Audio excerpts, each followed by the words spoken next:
উদ্ধব কৃষ্ণকে জিজ্ঞাসা করলেন, তুমি দ্বারকার রাজা, তোমার তো কিছু অভাব নেই, তোমার জনের অভাব নেই, তোমার ধনের অভাব নেই, শক্তির অভাব নেই, জায়গার অভাব নেই, জ্ঞানের অভাব নেই। তাহলে যিনি পূর্ণ সবকিছু যার মধ্যে আছে, যে এত শক্তিমান, সে কিনা এইভাবে চিন্তা করে, ওটা কি তোমাকে মানায়? একজন রাজা যদি চিন্তা করে, নাকি রাজাকে মানায়? যার কিছু নাই সে চিন্তা করবে, যার সব আছে সে চিন্তা করবে কেন? তুমি তো সবকিছু হজম করতে পারো, কে তোমাকে কষ্ট দিয়েছে? যা তোমার হজম হয় না, তুমি কষ্ট পাচ্ছ। আরে জীবকে যদি কেউ কিছু বলে না, তাহলে জীব মন খারাপ করে। কেন মন খারাপ করে? কারণ জীবের ধৈর্য নাই। কেউ কিছু বললে তখন সে হজম করতে পারে না, তাই তার ক্রোধ আসে। কিন্তু হে কৃষ্ণ, তোমার তো এমন নয়, তাহলে তুমি কেন চিন্তা করছো? তখন কৃষ্ণ বলেছিলেন, হে উদ্ধব, আমি চিন্তা করছি, তুমি ধরতে পেরেছ? কারণ যে চিন্তা করে তাকে দেখলে বোঝা যায়। কি গো, চিন্তার মুখ দেখলে বোঝা যায় না? কার সংসারে সুখ আছে, কে কষ্টে আছে, ওকে দেখলে বোঝা যায় না? কার মন ভালো, কার মন ভালো না, মন কালো, বোঝা যায় না? কথা বলছেন না কেন? বোঝা যায়, কারণ আমরা সবাই চালাক, খুব বুঝি। বেশি কিছু না বুঝলেও মুখ দেখলে কিছু বলতে পারি, তাই না? তোমার মন খারাপ, আমি বুঝেছি, তোমার মুখটা এরকম করে রাখছো, কি হয়েছে তোমার? হ্যাঁ, আমি কম বুঝি না, কিন্তু মুখ দেখলে বাড়ির খবর বলতে পারি, বলি না? বলি। হ্যাঁ, চালাক, সব বলতে পারি। তাহলে উদ্ধব তো আরো চালাক, সে তো আরো বেশি বুঝবে, তাই না? তাই ভগবান বলছে, হে উদ্ধব, তুমি ঠিক ধরতে পেরেছ, তবে আমার মন খারাপ। কারণটা হচ্ছে কি জানো? কারণটা আমি কারো কাছে বলিনি, আজকে তোমার কাছে বলবো। শুনো উদ্ধব, আমি 125 বছরের জন্য আমি ধরাধামে মনুষ্য লোকে এসেছিলাম লীলা করিবার জন্য। আমি যে সংকল্প করে এসেছি, আমার সেই সংকল্পের সময়সীমা শেষ, পূর্ণ হয়ে গিয়েছে। আজকে এই মুহূর্তে আমি লীলা সম্বরণ করব। আমাকে তোমরা কেউ পাবে না, আমি চলে যাব অন্তরিক্ষে। এই জন্য চিন্তা করতেছি, সবাইকে ছেড়ে আমি চলে যাব, এই ভক্তদেরকে রেখে আমি কি করে যাই? তাই সকল ভক্তের কথা আমার বারবার মনে পড়ছে। কার কথা বারবার মনে পড়ে? যাকে আমরা বেশি ভালোবাসি। ভগবান ভালোবাসে তার ভক্তকে। এই জন্য ভগবান যদি লীলা সম্বরণ করে, তাহলে ভগবানের সবচেয়ে বেশি কষ্ট হয় তার বারবার সেই ভক্তের কথা মনে। এই সংসারে আমরা কাঁদি কার জন্য? কার জন্য ভাবি? এই একটু আগে চন্দনার মা কেঁদেছে না, কেন কাঁদলো? ওটা বুঝতে পেরেছেন কেউ? স্বামীর জন্য। স্বামীর জন্য কাঁদতে হবে কেন? কারণ তার স্বামী তার কাছে সর্বশ্রেষ্ঠ আপন জন ছিল, তাই না? কারণ স্বামীর মতো এত আপন কিন্তু কেউ ছিল না, তাই না? এই জন্য তার কিন্তু বারবার মনে পড়ে সেই কথাগুলা, তাই না? কারণ যে যার কাছে থাকে, যে যাকে বেশি ভালোবাসে, তার কথাই মানুষ বারবার মনে করে। আজকের এই দিনে আমাদের কষ্ট নাই, কিন্তু যার হারিয়েছে তাদের প্রত্যেকটা মানুষের মনে আছে, কষ্ট আছে। কেউ কষ্ট ধরে রাখতে পারে, কেউ রাখতে পারে না। দেখুন, ভগবান তার নিজের কষ্ট ধরে রাখতে পারছেন না, ভগবান কাঁদছেন, আমার মহাপ্রভু কাঁদছেন। উচ্চস্বরে কাঁদে প্রভু জীবের লাগিয়া, চৈতন্য করায় জীবকে কৃষ্ণ নাম দিয়া।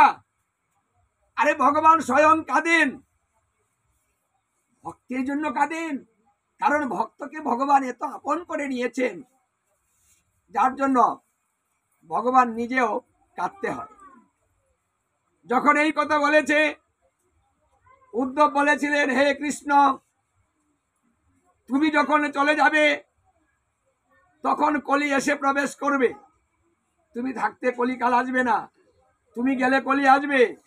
আর যখনই কলি আসবে তখন মানুষ বেবিচারী হয়ে যাবে, যুগটা পাপাচ্ছন্ন হয়ে যাবে, মানুষের বুদ্ধি নষ্ট হয়ে যাবে, জ্ঞান নষ্ট হয়ে যাবে, মন নষ্ট হয়ে যাবে, বুদ্ধি নষ্ট হয়ে যাবে, মানুষের দেহ নষ্ট হয়ে যাবে, রোগাগ্রস্ত হয়ে যাবে, মানুষের মন হিংসায় ভরে যাবে।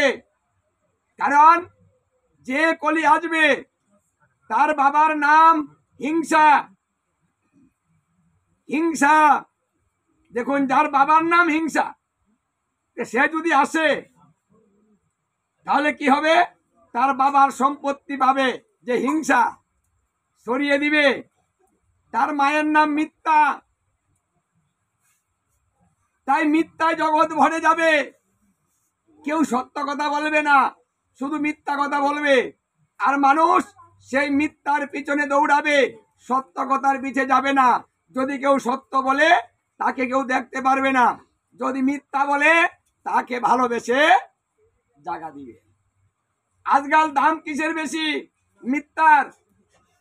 দেখুন, মিথ্যা কথা বললে শুনতে কত ভালো লাগে, কেউ ঠকিয়ে নিয়ে যায় মিথ্যা কথা বলে, এমন ভাবে বলেছে বিশ্বাস না করে থাকতে পারলাম না, তাই সোনাটি দিয়েই ভালাইলাম। বিশ্বাস।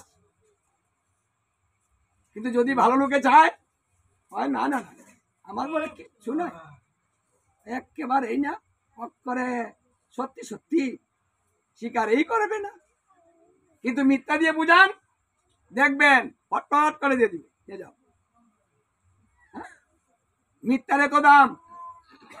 এই জন্য যদি মিথ্যায় ভরে যায় তাহলে জীব প্রতিনিয়ত মিথ্যা কথা বলে পাপ করতে থাকবে। তার একটা বই আছে, ওটার নাম হচ্ছে লোভ। তাই কলিকালে মানুষ হবে লোভী, লোভ হবে বেশি, সবকিছুতেই লোভ। দেখুন, লোভ ছাড়া কি আছে? গুরুদেব তিনি হবে লোভী, সাধুগুরু বৈষ্ণব হয় লোভী, জীব হয় লোভী। ব্রাহ্মণকে পূজা করাবেন, সেও লোভী, কারণ পূজা করার পূর্বে বাড়ি থেকে ভেগের বস্তার চিন্তা করে না। কেন চিন্তা করে? কারণ সে জানে ওখানে পূজা করলে কয়টা ভ্যাগ পড়বে, কয়টা বস্তা লাগবে, ওটা বাড়িতে নিয়ে আসতে হয়, কে ওটা নিয়ে যেতে হবে না। তাহলে পূজা করার পূর্বেই কিন্তু আমাদের নেওয়ার চিন্তা আসে, তাই আমরা বস্তা নিয়ে আসি। তাহলে কলিজীবের গতি কি হবে? হে কৃষ্ণ, তুমি এমন বিপদের মধ্যে রেখে তুমি চলে যেতে পারো না, তাই তোমাকে যেতে দিব না। যখন উদ্ধব ভগবানকে যেতে দিবেন না বললেন, তখন শ্রীকৃষ্ণ বললেন, হে উদ্ধব, আমি থাকতে পারবো না, আমি চলে যাব। তবে আমি কলিজীবের জন্য তুমি যে ভয় পাচ্ছ, সেই ভয়টা আমি দূর করে দিচ্ছি। এত বিদ্যার মধ্যে, এত অধর্মের মধ্যেও জীব উদ্ধার হবে, আমি তার ব্যবস্থা করে দিচ্ছি। হে উদ্ধব, আমি তোমাকে কথা দিলাম, আমি চলে যাওয়ার সঙ্গে সঙ্গে কলিকাল শুরু হবে, কথাটা সত্য। তবে এই কলি যেন জীবকে আটকাতে না পারে, মুক্তি লাভ করতে পারে জীব, তার ব্যবস্থা আমি করে দিচ্ছি। হে উদ্ধব, আমি কলিকালে ভক্তি রূপে, আমি ভাগবত হয়ে আমি কলিকালে আসব, আর সেটা হবে ভক্তি। এই ভাগবত যে আশ্রয় গ্রহণ করবে সে কলির সমস্ত বিপদ থেকে মুক্তি লাভ করিবে, সে আমার সান্নিধ্যে চলে যাবে, তাকে কলি কিচ্ছু করতে পারবে না। যে ভাগবত শ্রবণ করিবে অন্তিম কালে আমাকে দর্শন করতে পারিবে। যে ভাগবতের পূজা করিবে তার কাছে আমি প্রতিদিন ঋণী থাকবো, আমি তার ঋণ শোধ করার জন্য চিন্তা করতে থাকিব। ভাগবতে 2টা তুলসী পত্র দিয়ে যদি কেউ করে আমায় পূজন, তার ঋণ শোধ করিতে করব আমি চিন্তন। প্রতিদিন যদি কোনো ব্যক্তি গৃহের মধ্যে ভাগবত রাখে এবং 2টা করে তুলসী পত্র ভাগবতে দেয়, তাহলে ভগবান তার কাছে ঋণী হয়ে যাবেন এবং ভগবান ভক্তের ঋণ শোধ করার জন্য চিন্তা করতে থাকবেন। হে উদ্ধব, এক ভাগবত দিয়ে আমি কলিহত জীবকে উদ্ধার করিব, কারণ ভাগবত হচ্ছি আমি স্বয়ং, কিন্তু আমি অন্য রূপে যাব না, আমি ভাগবত রূপেই কলিহত জীবকে উদ্ধার করিব। এবং অতি সহজে, এই যে অতি সহজ, এই যে শ্রবণে বসেছেন, একজন এইদিকে একজন এইদিকে, একজন হাত উঠাইয়া একজন হাত কইলা, দেখেন বর সিস্টেম আছে। সত্য ত্রেতা দ্বাপরে বর সিস্টেম ছিল, যে কোনো ভাবে বসে ধর্ম হতো না। কোন আসনে বসবেন, কিভাবে জপ করবেন, কিভাবে ধ্যান করবেন, ওটার একটা নির্ধারণ করা ছিল। কিন্তু কলিকালে এই শ্রবণের মধ্যে এই নির্ধারণটা করা হয়নি। বলেছে মন দিয়ে শ্রবণ করো, আর যেমনে খুশি সেমনে বসে। কারণ জানে এই কলিজীব একাধারে একভাবে বসতে পারবে না, কারণ তাদের দেহ হবে দুর্বল। এই যে বসার সিস্টেমটা কেন দুর্বল থেকে এসেছে, বসতে পারছে না। একটু বসলে মা মা বাবা, তখন কি করে, মানে একটু গোড় দিতে হচ্ছে, তাই না? মানে কিভাবে বসলে ভালো হয়, এই সুবিধাটা খুঁজে নিচ্ছেন, সুবিধা মতো বসতেছেন, তাই না? বসুন, কোনো চিন্তা নেই, তারপরে মন রাখুন, শ্রবণ করে যান। এই তো সুযোগ। এই জন্য বেদব্যাস মুনি বলেছিলেন, হে কলিকাল তুমি ধন্য, কারণ তুমি যে সুযোগ করে দিয়েছ, এই সুযোগটা কোনো যুগে করতে পারেনি কেউ। এই অবদান কার? কলির। কলির কিন্তু অবদান বেশি, ভগবানকে ধরার জন্য সুবিধা করে দিয়েছেন কলি। তাহলে কলিকে আমরা খারাপ বলি কেন? দেখুন, কলির 99টা দোষ, কলির গুণ একটা, দোষ হচ্ছে 99। যে ব্যক্তির 99টা দোষ, আর সেই ব্যক্তিকে বলা হলো হে কলিকাল তুমি ধন্য, তাকে বলা হলো ভালো। কি করে হলো? বলছে সত্য যুগে 12 বৎসর ধ্যান করলে যা হয়, ত্রেতা যুগে 1 বৎসর যজ্ঞ করলে তা হয়। ত্রেতা যুগে 1 বৎসর যজ্ঞ করলে যা হয়, দাপর যুগে 1 মাস পূজা করলে তা হয়। দাপর যুগে 1 মাস পূজা করলে যা হয়, এই কলিকালে একদিন হরিনাম সংকীর্তন করিলে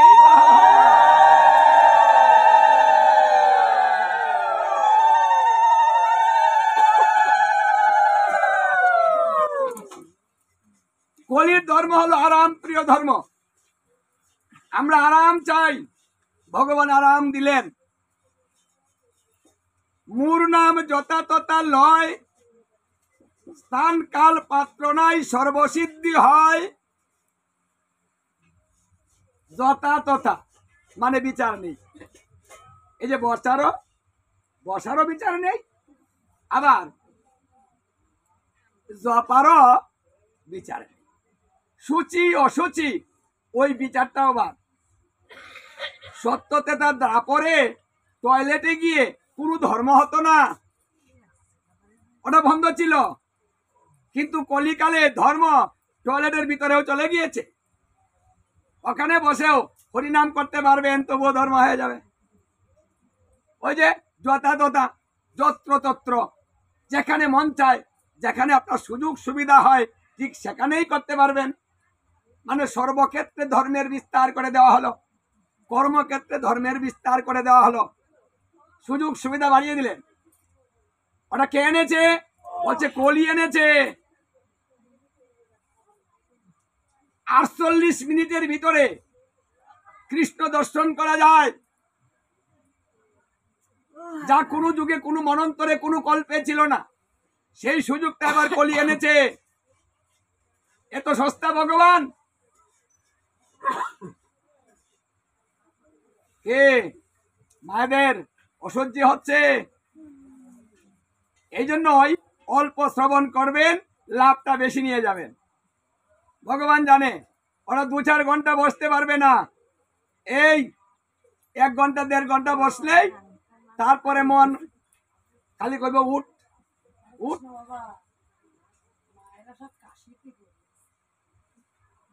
মানে মন বলে উঠ, একটু ঘুরে আয়, একটু গোটা দেখে আয়,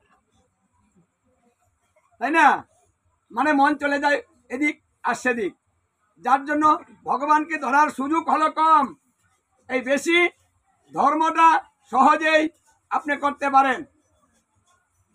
হে মুনি ঋষিগণ, আজকে আমি যে কথাটা বলছি সেটা নিগুম কল্প তরুর গলিতং ফল, এটা পাকা কথা বলছি, কাঁচা কথা নয়। আরে সত্যতেতা দাপরে ধর্ম ছিল কাঁচা, কিন্তু কলিকালে ধর্ম হলো পাকা। এই ইশারা দিও না, কলিকালে ইশারা দেওয়া ভালো না। কলি মানুষের মন কিন্তু খুব চঞ্চল, যদি আপনি ইশারা দেন সবাই দেখবে মন করলো কেন, সবাই তাকিয়ে দেখবে, মন কিন্তু এদিকে থাকবে না। এই জন্য কলিকালে ইশারা দেওয়া নিষেধ, কলিকালে কানা কানে কথা বলা নিষেধ। কোনো কথা কানে কানে বলবেন না, জুড়ে জুড়ে বলুন। কানে কানে বলবেন, আপনি বলবেন একটা, আরেকজনে বুঝবে আর একটা, লাগবে একটা পেজ।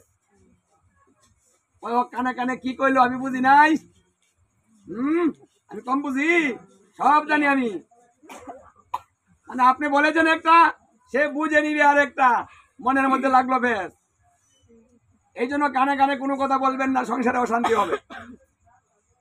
লুকিয়ে কথা বলবেন না, জুড়ে বলবেন, সবাই শুনুক। যাই হোক, এই জন্য ভাগবতের নিয়মটা হলো অন্যদিকে না তাকানো, কারো দিকে না তাকানো, কোনো ভাবনা চিন্তা না করা, বাড়িতে না যাওয়া, এখান থেকে না উঠা, এটা কিন্তু ভাগবতের নিয়ম। এই নিয়মটা প্রথম বলে দিয়েই ভাগবত শুরু করা হয়েছে। মানে ভগবান দেখতে পারবে, ভগবান লাভ করবেন, দর্শন করবেন, ধামে চলে যাবেন, সব পারবেন, তবে একটু নিয়ম করে চলুন। প্রত্যেকটা কাজের মধ্যে কিন্তু নিয়ম আছে। ডাক্তারে ওষুধ দিয়ে দেয়, তারপরে একটা নিয়ম বলে দেয়, তাই না? অনিয়মে খেলে রোগ ভালো হয় না, উল্টা পাল্টা খেলে ভালো হয় না। তদ্রূপ এই ভজনের একটা নিয়ম কারণ আছে, শ্রবণের একটা নিয়ম কারণ আছে। আমাদের নিয়মটি মেনে চলতে হয়, তাহলেই তো হয়। আপনি অল্প শুনেন, অল্প করেন, তাতে সমস্যা নেই। দেখুন, বৈশাখে তুলসী বৃক্ষের উপরে জন্না দেওয়া হয়। কলির ধর্ম, যে ব্যক্তি ঘুম থেকে উঠে সর্বপ্রথম তুলসীকে দর্শন করে, সেই ব্যক্তির 24 ঘন্টার অপরাধ ক্ষমা হয়ে যায়। যত পাপ করবেন দিন এবং রাত্র, ঘুম থেকে উঠে প্রথমে দর্শন করবেন তুলসীকে, 24 ঘন্টার ক্ষমা। প্রতিদিন দর্শন করে চলেন, প্রতিদিনের পাপ প্রতিদিন চলে যাবে। এই তো কলিকাল। যিনি বৈশাখে 1 মাস জন্না দিবেন,